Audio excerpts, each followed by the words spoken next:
At 81 years old, a lot of people are slowing down, but Jack Hirschowitz seems to barely sit still. I always admit that I am showing off. Well, if I could do this, I would show off too. He still runs 40 to 50 miles a week, and if that wasn't impressive enough, he juggles almost the entire time. I can speed up and run a fast mile if I need to. It's called joggling, a marriage of juggling and jogging, and it's something Jack was drawn to as soon as he heard about it almost 30 years ago. That's after being a near lifelong juggler. I grew up in a village in Africa, in Namibia, and there was no television, there was no anything, and there were traveling circuses. And I have to say, I was totally inspired by those.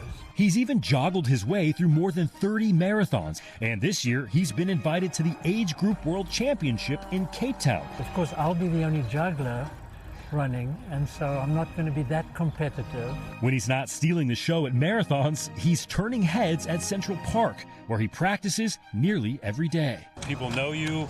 You're a bit of a celebrity around here. How does that feel? It feels nice, especially when people say my name sometimes. Hirschowitz also balances life with his family and full-time job as a psychiatrist, where he still sees patients and even teaches some of them to juggle. We usually juggle at the end of our session.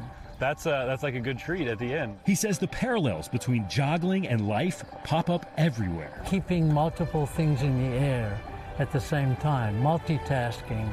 There's certainly one lesson that comes out of joggling that one can learn, that you can learn anything if you really put your mind to it. There's no such thing as I can't learn how to do this. And he credits joggling with helping him maintain his own physical and mental fitness, saying he doesn't plan to ever retire. I think luck plays a role in this. Here I am, and I'm running and juggling and running around and working and functioning, and I'm 81, and I'm hoping to do it forever. Hoping to inspire other folks who are trying to keep life's balls in the air, getting up when they fall down, and spreading some smiles along the way. Stephen Roma, NBC News. We thank you for watching, and remember, stay updated on breaking news and top stories on the NBC News app or watch live on our YouTube channel.